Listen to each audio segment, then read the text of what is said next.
અને હવે વાત સુરતની, જ્યાં સુરત સહિત રાજ્યભરમાં આજે પીએસઆઈની પરીક્ષા યોજાઈ રહી છે। સુરતમાં પીએસઆઈ ભરતી પરીક્ષાને લઈને તંત્ર સજ્જ થઈ ગયું છે। 69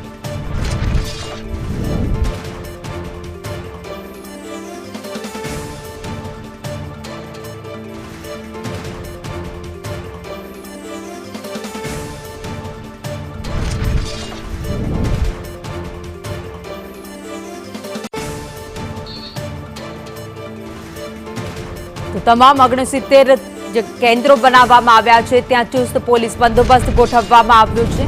કેન્દ્રો પર 20,700 ઉમેદવારો પરીક્ષા આપવાના છે, ત્યારે કેન્દ્રો પર સીસીટીવી કેમેરા પણ સજ્જ લગાવી દેવામાં આવ્યા છે।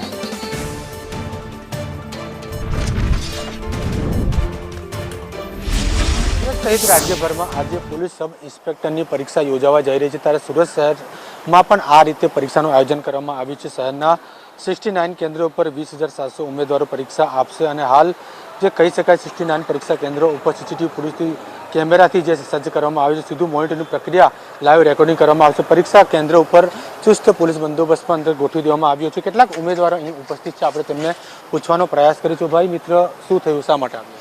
સર લગભગ છે ને 5 મિનિટ જેવું લેટ થયો અને ડાયરેક્ટ આવ્યો, પછી અંદર ઘૂસ્યો પછી ડાયરેક્ટ ના પાડી કે ટાઈમ ઓવર થઈ ગયો છે એવું કહે છે। કેટલા વાગે એન્ટ્રી હતી? 9 વાગ્યાની લગભગ એન્ટ્રી છે લાસ્ટ, તો મેં લગભગ 9:05 એન્ટ્રી લીધી હતી મેં છેલ્લે, એટલે ખાલી મેં 5 મિનિટ લેટ આવ્યો છું। બેન, આપ ક્યાંથી આવ્યા છો? ભરૂચથી। ભરૂચથી हाँ આવ્યા? લેટ થઈ ગયા? हाँ 5 मिनट लेट થઈ હતી। અચ્છા, રિક્વેસ્ટ કરી છે કે અંદર પ્રવેશ આપો? રિક્વેસ્ટ કરી પણ નહીં માનતા।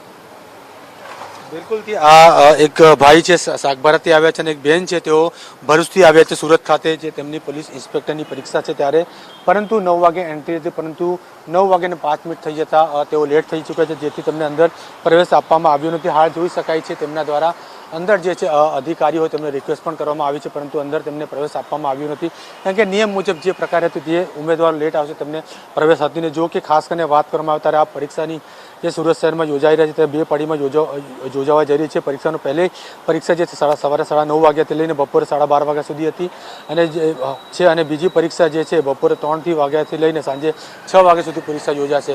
ખાસ કરીને સુરત શહેરના તમામ આ જે કેન્દ્રો છે ત્યાં ચુસ્ત પોલીસ બંદોબસ્ત ગોઠવી દેવામાં આવ્યો છે અને ખાસ કરીને સીસીટીવી ફૂટેજથી તમારા જે પરીક્ષા કેન્દ્રો છે તે નજર રાખવામાં આવ્યું છે, તેનું રેકોર્ડિંગ કરવામાં આવી રહ્યું છે।